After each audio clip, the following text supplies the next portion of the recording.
퇴직 후 사기당한 실화 이야기. 그녀는 나의 노후였다. 나는 62세였다. 33년 4개월간 시청에서 근무하고 공무원 퇴직연금을 받으며 조용히 살고 있었다. 아내는 7년 전 암으로 먼저 세상을 떠났고 두 딸은 모두 출가해 각자 가정을 꾸렸다. 지극히 평범한 퇴직자의 하루하루. 산책, 등산, 동네 도서관, 조용한 점심, 그리고 혼자 먹는 저녁. 그 무렵 어디선가 봄바람처럼 불쑥 찾아온 사람이 있었다. 이름은 서유진. 어디서 들어본 듯한 흔한 이름 같았다. 처음엔 퇴직 공무원 커뮤니티에서 메신저로 말을 걸었다. 선생님, 혹시 수공예 동호회에 관심 있으세요? 아버지 또래분들 대상으로 봉사하려는데 조언 좀 듣고 싶어요. 나는 조금 의심도 했지만 봉사라는 말에 괜스레 마음이 열렸다. 공직 생활을 통해 쌓인 책임감 때문이었을까.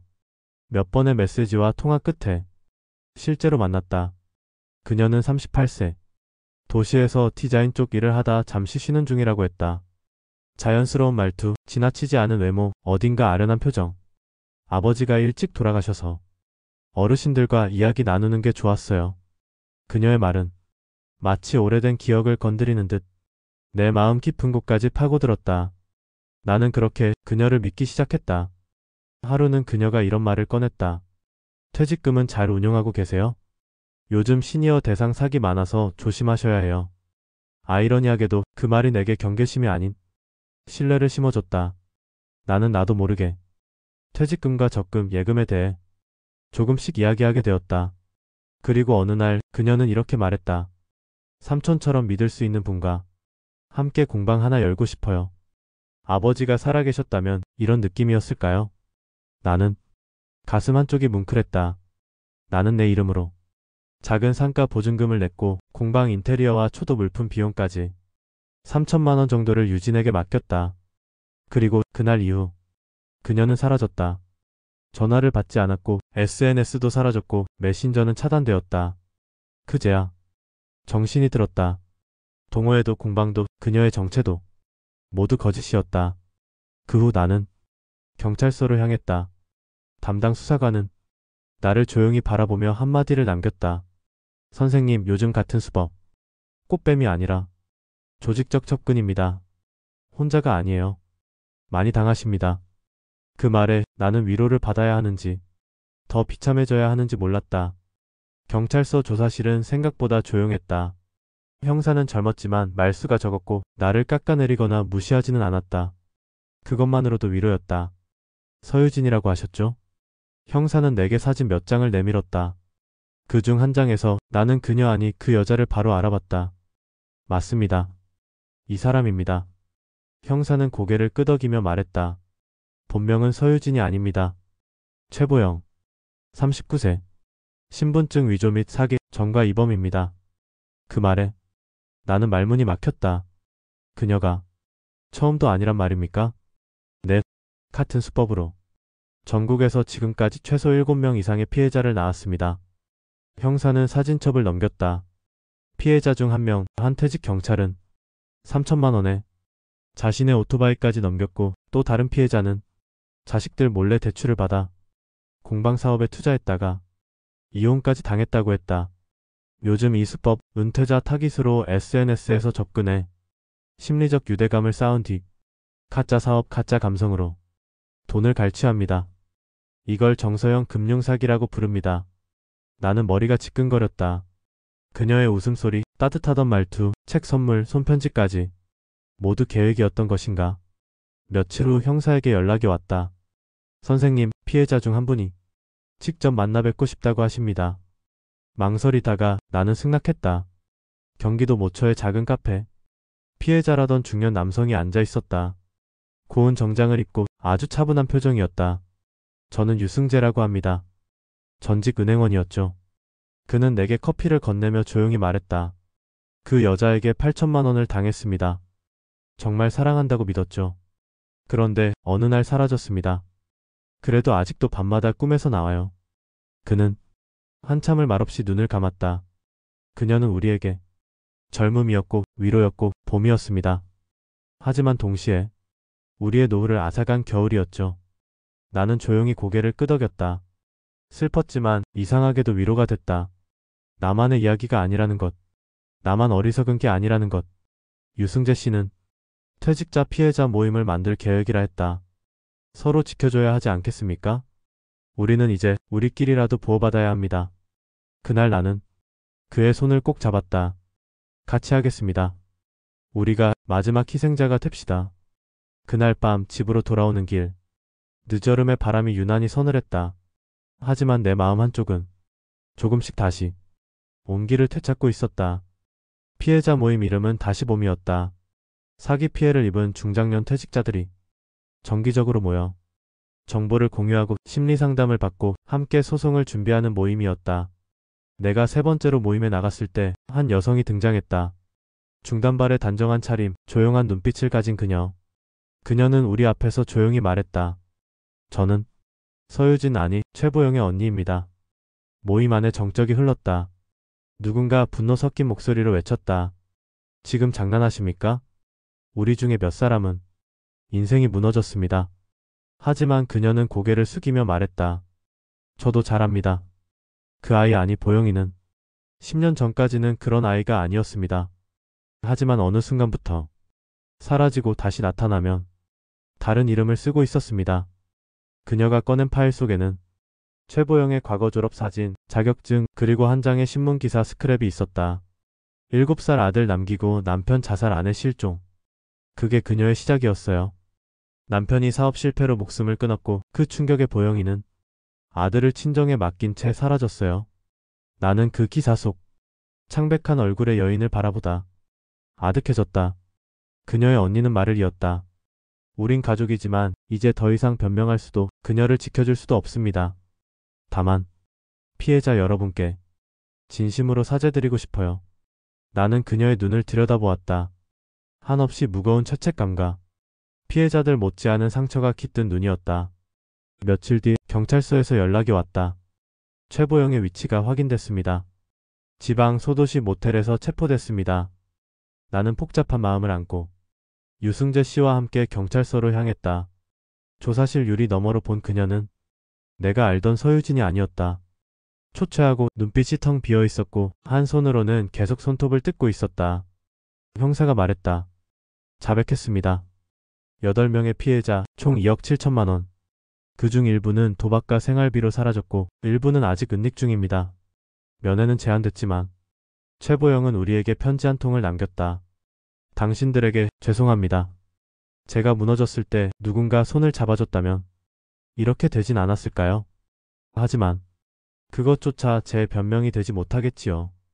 당신들의 봄을 훔쳐서 저는 겨울에도 따뜻하게 살 수 없었습니다. 그날 밤 나는 손에 쥔 편지를 보며 한참을 창밖을 바라봤다. 폭스와 연민, 허탈함과 슬픔이 뒤섞였다. 왜 나였을까? 이 물음은 더는 중요하지 않았다. 이제 나는 잃어버린 노후가 아닌 남은 삶을 다시 채워나가야 했다. 최보영의 체포 후 피해자들은 서로 다른 반응을 보였다. 어떤 이는 형벌보다 재산 회수를 원했고 어떤 이는 법정에서 얼굴도 보고 싶지 않다고 했다. 나 역시 혼란스러웠다. 내가 받은 상처는 금전의 문제가 아니라 그녀가 내 고독한 마음을 이용했다는 점이었다. 며칠 뒤 다시 본 모임에 새로운 공지가 올라왔다. 피해자 여러분께 최보영 측 변호인이 편지 한 통을 전달하고자 합니다. 공개 여부는 투표로 결정하겠습니다. 놀랍게도 대부분의 피해자들은 그녀의 편지를 읽고 싶다고 했다. 그리고 그 편지는 다음 모임에서 모두의 앞에서 낭독되었다. 죄송합니다. 제가 사라진 줄 아셨겠지만 사실은 몇 번이나 다시 찾아가려고 했습니다. 첫 번째 피해자였던 장 선생님, 그분이 제게 처음으로 따뜻한 국밥을 사주셨던 날 저는 무너졌습니다. 저 역시 누군가의 딸이자 엄마였습니다. 제 아들은 지금 17살입니다. 제가 다시 돌아갈 곳은 없지만 아들이 나중에 이 모든 걸 알게 되었을 때 엄마가 끝내 도망치지 않았다고 말하고 싶습니다. 편지의 끝자락에는 이런 문장이 남겨져 있었다. 혹시 가능하다면 제게 일하는 기회를 주실 수 있을까요? 속죄의 마음으로라도 공방에서 청소라도 하며 살아가고 싶습니다. 순간 모임은 침묵에 빠졌다. 그러다 한 사람이 말했다. 그녀는 우리를 속였지만 우리도 누군가에게 용서받으며 살아왔던 사람들입니다. 또 다른 피해자는 주머니에서 꺼낸 낡은 사진을 보이며 말했다. 이 여자 때문에 내 노후는 엉망이 됐지만 이 편지 때문에 내 마음은 조금 가벼워졌습니다. 그날 이후 우리는 법적 조치는 유지하되 별도로 하나의 결정을 내렸다. 그녀가 출소하면 피해자 모임에서 재활 기회를 주자. 그건 용서라기보다 우리 자신을 위한 선택이었다. 분노와 증오에 붙잡혀 살기보단 한 사람의 몰락을 딛고 다시 희망을 말하는 사람들이 되고 싶었다. 나는 집으로 돌아와 오래된 일기장을 꺼냈다. 나는 사랑을 잃은 줄 알았다. 하지만 지금 나는 사람을 다시 믿고 싶다. 햇살이 들던 오후였다. 잔잔한 음악이 흐르고 커피는 식어가고 있었다. 노후는 누군가의 위로에 무너지기도 하지만 또 누군가의 후회와 진심으로 인해 다시 피어나기도 한다. 3년이 흘렀다. 한때 그녀에게 모든 걸 잃었다고 믿었던 우리는 어느새 인생의 다른 페이지를 넘기고 있었다.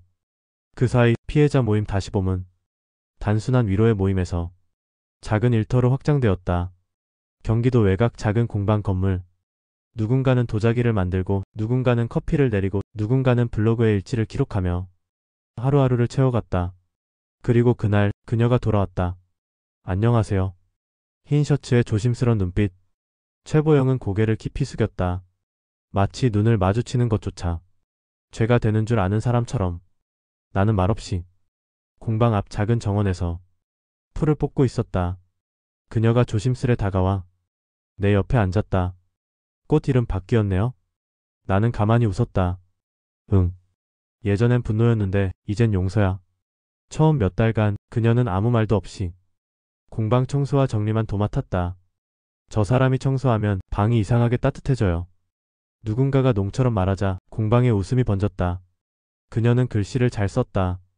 캘리그라피로 메뉴판을 쓰기 시작했고 이름 모를 외국인 손님이 그녀의 글씨를 사진에 담아 SNS에 올렸다. 누가 쓴 글씨냐는 댓글이 달리기 시작했다. 그러던 어느 날 한 중년 여성이 아들과 함께 공방을 찾았다. 혹시 여기가 다시 봄인가요? 그녀는 조심스럽게 안으로 들어왔다. 제가 한때 이분에게 사기당한 적이 있어요. 공방 안이 조용해졌다. 다들 그녀를 바라봤다. 그때 그 여성이 말했다.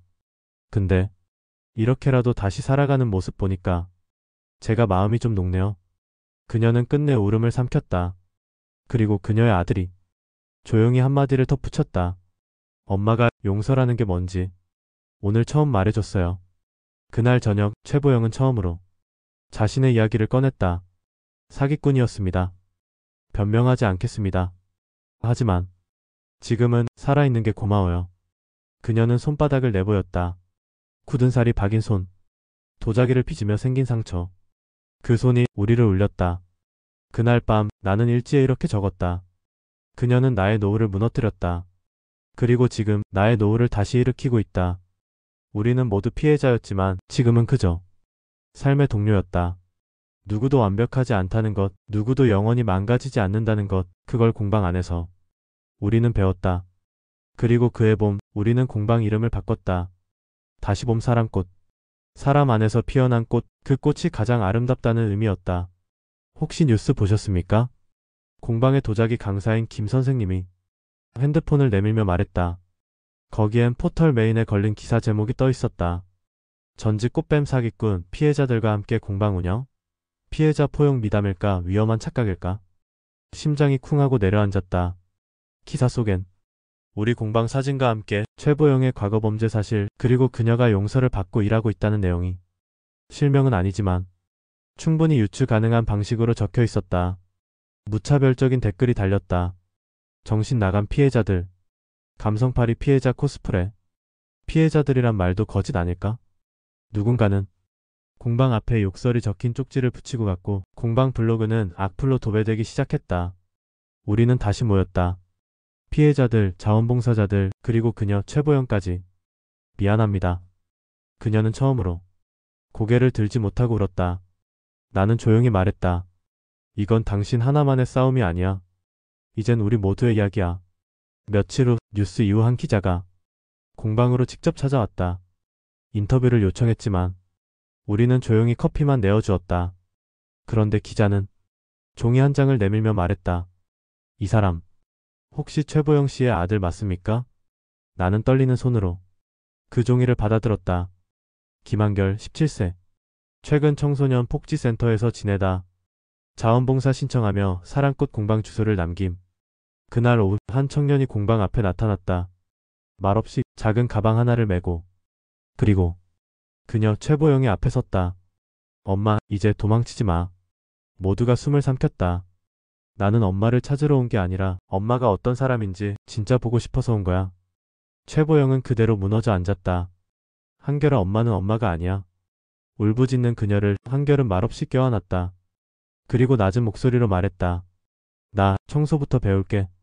그날 밤 나는 일지에 이렇게 적었다. 사람은 완전히 망가져도 다시 살아날 수 있구나. 진짜 기적은 용서가 아니라 그 용서를 버티는 힘이다. 공방 사랑꽃은 외풍에도 불구하고 문을 닫지 않았다. 도리어 예약은 더 늘었고 도자기 강좌엔 회복과 관계라는 새로운 주제가 생겼다.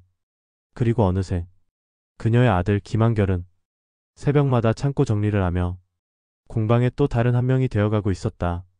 저 하나 제안해도 될까요? 공방이 조금 잠잠해진 어느 오후 김한결은 조심스럽게 손을 들었다. 공방에서 막내이자 청소 담당이던 그가 처음으로 꺼낸 말이었다. 도자기 강좌가 끝나면 같이 모여 짧은 글을 쓰는 건 어떨까요? 이곳에 와서 제가 바뀌고 있다는 걸 느껴서요. 우리는 놀랐다. 그리고 고개를 끄덕였다. 그래, 한결아. 우리의 상처 일기장이 되어도 좋겠구나. 한결은 말보다 글이 많았다. 사람꽃 카페 구석에 앉아 매일 작은 노트에 무언가를 써내려갔다. 그리고 어느 날 그는 한 권의 노트를 꺼내 우리 앞에 내밀었다. 이건 엄마가 구치소에서 쓴 노트입니다. 우리는 숨을 죽였다. 보내주진 못했지만 제가 센터에서 몰래 복사한 거예요. 엄마의 진심이 담겨 있을지도 몰라서. 그 노트에는 다음과 같은 글이 적혀 있었다. 처음으로 사랑한다는 말을 들었던 날 그 사람은 내게 국을 떠주었다. 평생 남자를 속이고 이용해왔지만 단 한 번 그 국물 앞에선 거짓말을 할 수 없었다. 그녀가 말한 그 사람은 다름 아닌 나였다. 또 다른 페이지엔 이런 문장이 남겨져 있었다. 한결이는 내가 가장 숨기고 싶은 진실이다. 내가 피해자라 믿었던 그 시절 나도 상처를 주는 가해자가 되어 있었다. 그녀의 과거엔 더 깊은 상처가 있었다. 10대 시절 폭력적이던 가정에서 도망친 그녀는 어른들에게 착취당하고 도움이라 믿었던 남자들에게 이용당했다. 결국 한결을 낳고도 도망치듯 살 수밖에 없었고 그 죄책감과 분노가 사기로 향한 동력이 되었다. 그날 나는 그녀를 공방 뒤 정원으로 불렀다. 보영씨, 이제 숨기지 않아도 돼요. 우린 누구나 누군가의 어두운 페이지쯤은 있어요. 그녀는 울먹이며 말했다. 선생님, 저는 아직도 무섭습니다. 사람이 다시 사랑받을 수 있는 존재인지. 나는 웃으며 말했다. 우리는 다시 피어난 사람들이에요.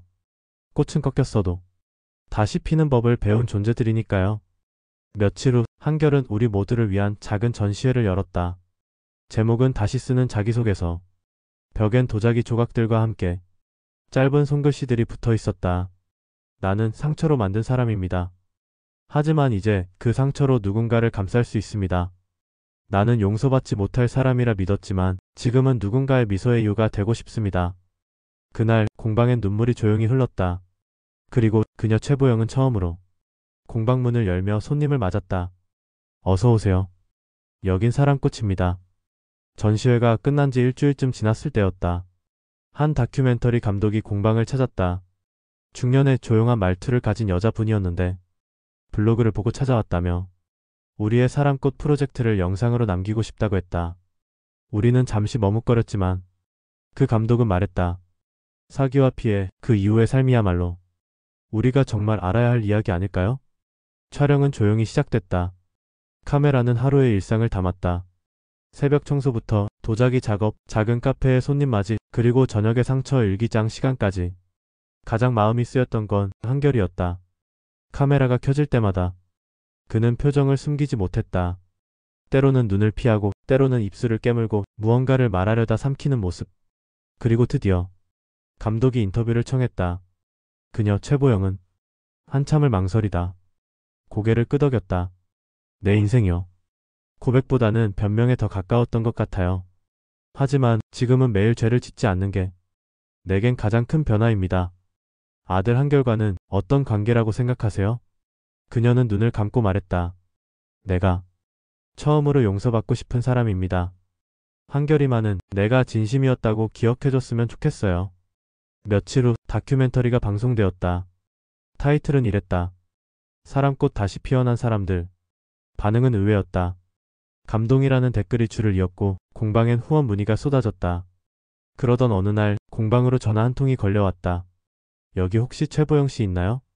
내가 전화를 대신 받았다. 지금은 손님 응대 중이신데요. 누구시죠? 그 목소리는 잠시 망설이다 이렇게 말했다. 저 한결의 아빠입니다. 그녀는 전화를 받자마자 말없이 밖으로 나갔다. 나는 멀리서 그녀가 전화를 붙잡고 무너지는 모습을 보았다. 한결의 아버지는 과거 그녀가 가장 숨기고 싶었던 사람이었다. 그녀가 도망쳤던 이유, 그 모든 상처의 시작이기도 했다. 그날 밤 그녀는 아무 말 없이 한결을 바라보았다. 그리고 조용히 말했다. 그 사람이 널 만나고 싶대.